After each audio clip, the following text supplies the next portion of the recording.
Health Spotlight, presented by Community Health Network. It's time for our Health Spotlight. I want to welcome in Wish TV medical expert and former U.S. Surgeon General Dr. Jerome Adams. Let's start with a new report from the CDC. The agency is sounding the alarm on an emerging drug-resistant fungus in hospitals, including in Indiana. Go over for us. What is Candida auris and how serious of a threat is it? Well, the CDC is calling Candida auris, or C. auris, an urgent threat after a new study showed it's been spreading at an alarming rate throughout U.S. healthcare facilities. The first ever case in the U.S. was detected in 2015, and unfortunately, we've seen a 300% increase in infections in the last 2 years, with Indiana reporting 87 cases last year. Wow. C. auris, So C. auris can cause death by invading the blood, heart, and brain, and more than 1 in 3 patients who's infected dies from that infection. This new fungus, as you mentioned, is not only resistant to many antifungal medications, but it's difficult to identify without specialized laboratory equipment, and so it's often mistaken for other infections. Okay, so once identified, what treatment is possible? Well, Candida auris is typically treated with a class of medications that are called echinocandins.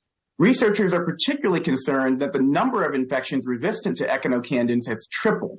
There are backup medications that can work, but concern over resistance is why the CDC is emphasizing the importance now of increased surveillance, lab capacity, quicker testing, and adherence to healthcare facility infection prevention and control measures. And Drew, unfortunately, all these are things that have suffered from a lack of attention due to the pandemic.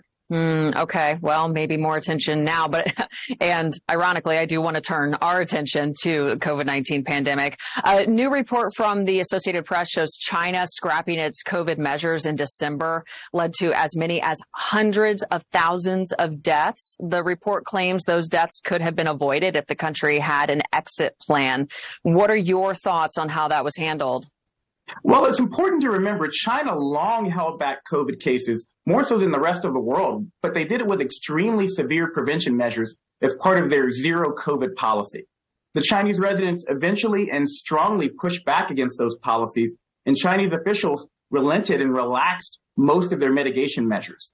Unfortunately, we saw that this coincided with a massive increase in cases and deaths, and most scientists believe it was the rapid transition from very restrictive measures to almost no measures at all, with no clear plan for doing so safely, that led to trouble.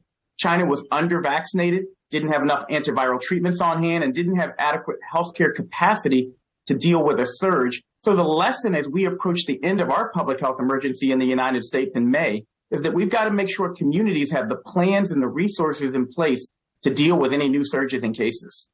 Now, in India, experts say a new COVID-19 variant is behind a 281% jump in cases in just 14 days. Is this a more aggressive strain compared to the others we've seen?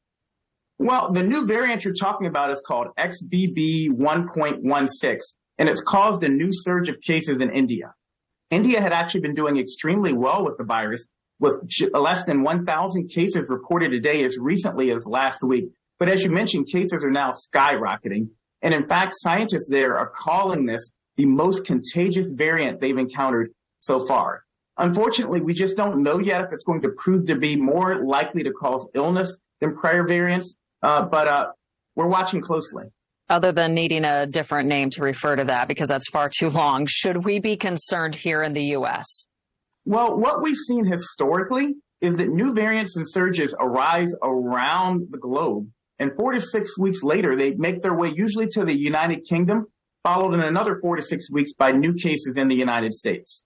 If you consider the fact that this timeline is set up to perfectly coincide with the end of the public health emergency here in the United States in May, this has the potential to be a real issue. So my advice, Drew, get your booster, get your free test from the federal government while you still easily can before that public health emergency ends in May, because we don't know what may be coming. Okay, more conversations like these for other times. Dr. Adams, thank you so much. Thank you.